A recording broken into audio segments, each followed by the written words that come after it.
So one symptom of bad meetings, or maybe just meetings being less than desirable, particularly hybrid meetings, is this fatigue people feel when they're on camera a lot, right? And so there's been a debate in recent years about whether someone should turn the camera on or turn it off, right?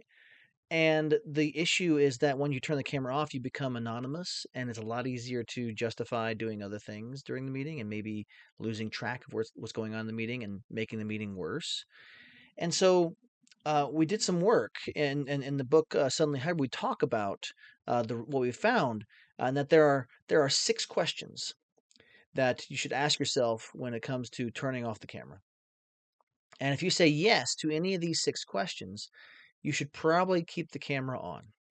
And I know that can mean maybe you'll be a little more stressed, and I apologize for that. But as you hear these questions, you'll realize why this is so important. So the first question is your relationship new with anyone that's on the call? So the reason that is because they don't know you very well, right? And so if they don't know you very well and they don't see you, then it's hard for them to put face and name together. And we often talk about how that's an important thing. Well, when you're talking to a person, new person, they need all the cues they can get to understand what you're trying to say. They don't know what you look like when you're being sarcastic or being funny or whatever, right? And so you need to have the camera on.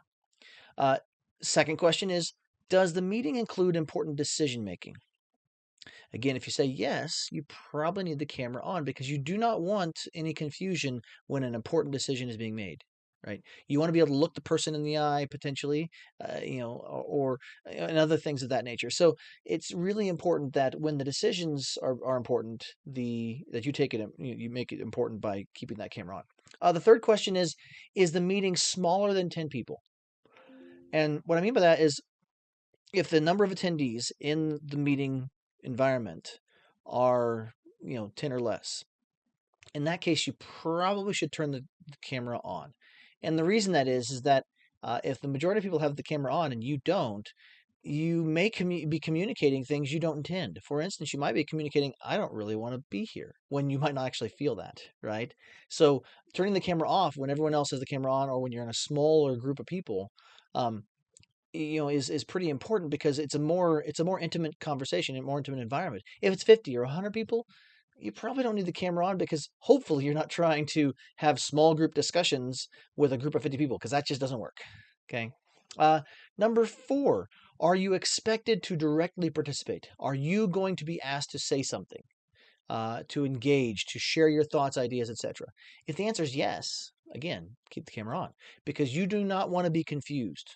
Or rather, you don't want to confuse people by saying things and them not seeing your face and needing a cue to understand that you were being sarcastic or you were meaning something that you weren't.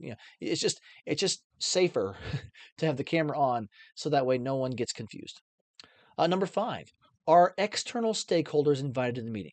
Are there people outside of your internal group who often knows you quite well? If external stakeholders are invited, get the cameras on. Okay. And the reason that is because once again, this is all about you do not want to cause confusion because they don't understand what you look like or what you sound like or how your hand gestures might look. If you're doing hand gestures, obviously, if your camera's off, they're not seeing them, right? If you say 1, 2, 3, they're not going to know that necessarily you're actually putting your hand up and showing some major emphasis there. So it's just important to have those extra cues in the environment.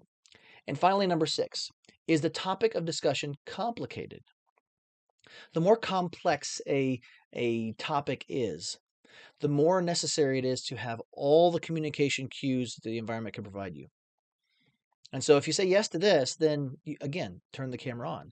Now you're probably thinking, well, with all 6 of those, I probably will never have my camera off. Well, I don't mean for that, right? And so I would recommend checking out my other videos where I talk about when to turn the camera off. But just as a quick highlight of that, if you know the people really well, if you're not going to be making really important decisions, if the group is enormous, if you are not expected to participate or even really engage, just to be there, if you're not talking to external stakeholders, if the discussion item is not complicated, basically, if you say basically the opposite of everything I just said, then turn the camera off, chill out, relax. You're talking to mom, you're talking to friends. You don't need that. You probably have communicated with them often enough that they don't need to see you. So the key here is Use the camera as a tool for communication when you need to, and when you don't need to, turn it off. So, again, this is following this is a good way to follow a best practice that the science would suggest is true. I'll see you next time.